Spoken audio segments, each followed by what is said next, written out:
My name is Maria Moya, and I'm a community organizer with Environmental Health Coalition.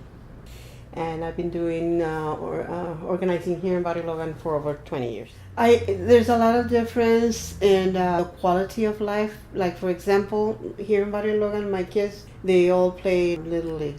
We have a ton of fields in Chula Vista where kids could play. They don't have one here. They don't have no football fields. The only park that they have is this one across the street under the Coronado Bridge, and one at the end of the street next to the industries in between the port. There's no parks for kids to go and play, run. I used to take my kids, my husband used to work nights. So when they were not in school, I used to take them to the park and they could run and do this. They don't have that here, so that's where I see the disadvantage of kids not growing up with the same opportunities for sports and to develop a healthier body, because they sit indoors most of the time.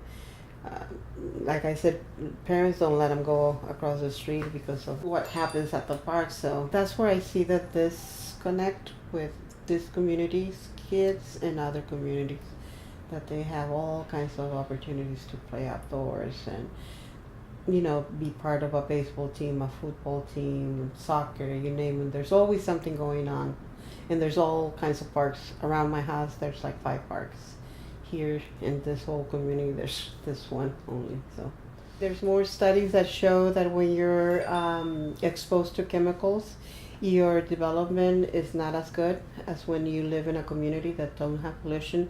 We know that that has a health impact. We know a lot of kids in Perkins, that is the school that is right here, that has a high incidence of asthma because of their exposure. Although the business right across from it, which was one of the most polluting industries in the area, when the conversation started about changing the community plan update, and the owner, she came to a lot of the meetings. She heard about the parents of the children across the street.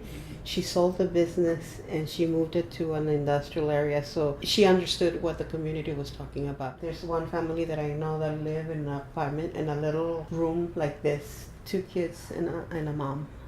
And they cook outside. They put a little tarp over space, and they have a little camping stove, and that's how they make their meals. So if you go within the community, inside of the community, then you get to see what really is in the community.